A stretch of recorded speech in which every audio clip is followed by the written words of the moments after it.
Today, I'm going to be covering a mind hack to become a calmer, more respectful, and prepared parent today. Let me begin by first explaining about the 3 levels of the brain.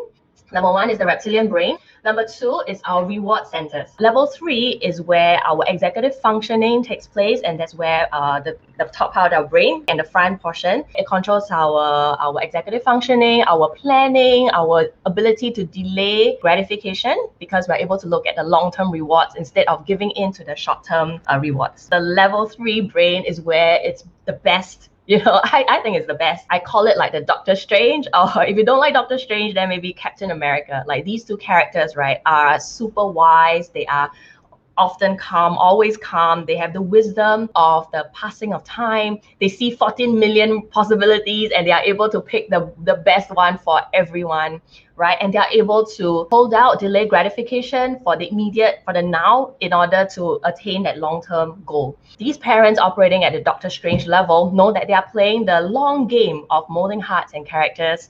And today's little skirmish is nothing more than an opportunity to work through, to counsel, and to guide our kids to own that situation, or to own that feeling, or to own that challenge for themselves, right? So that they're able to choose and they're able to control their choices in the future, right? So we can hold space for our child to grow, to make choices, and for them to bear the consequences of their own choices. And we can operate as a coach to help our child reflect and try to choose a better way the next day until he succeeds on his own. I just wanted to share something that was very encouraging to me. My second child, he doesn't really like school. He's often distracted. But when he went back to school just this week, right, because he's primary 2, and he said, "Oh, Mama, I told myself in the morning that I want to pay attention more in class." So Tuesday, he came back and he said, "Yeah, I managed to pay attention most of the time. I choose to read a book instead of doodle." He thinks that is the better way. Maybe he thought maybe I would like him to read more than doodle, and he was very proud of himself, and I was very encouraged because that showed metacognition.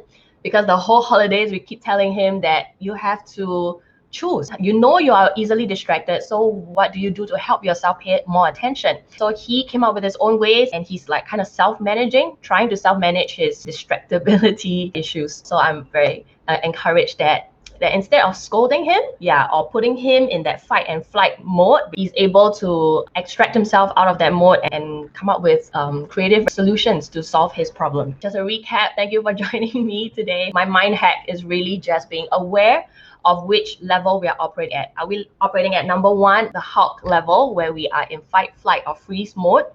Are we operating at the rewards level, the Iron Man mode? Or are we operating at the Doctor Strange mode, where we are able to hold out, not give in to our impulses, and hold out for the long-term goal of parenting? And when I'm triggered, I try to breathe. I breathe in and out and try to give myself more than 1 second to decide which mode I want to operate in.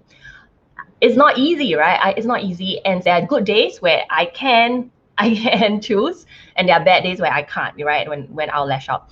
But I think the more we give ourselves grace, the more we practice, we are able to practice extracting ourselves, detaching ourselves from that triggering situation. The more we are able to, from level 1, we can go straight to level 3 mode and remain calm, not triggered, and try to come up with creative solutions for and with our children. So yeah, that's basically my sharing for today. I hope it has been helpful. If you can just imagine the 3 characters, the Marvel characters, I hope that itself is able to extricate yourself out from that situation and help you become a bit more detached. You kind of like float above that situation, that stressful situation, and you can look down on it, become a bit more detached. I don't mean this in a very spiritual way. I mean this in a we are able, because we are adults, we can control our emotions more than the child can, right? So we are able to not attach our feelings so much or identity so much to the behavior or that situation, and come out of it and say, okay, this is what the situation is, and this is how I choose to react to it. Yeah. Okay, so thank you so much. Let me know in the comments or send me a DM if this has been helpful, and I'd love to share more with you in the coming weeks. All right, see you soon. Bye.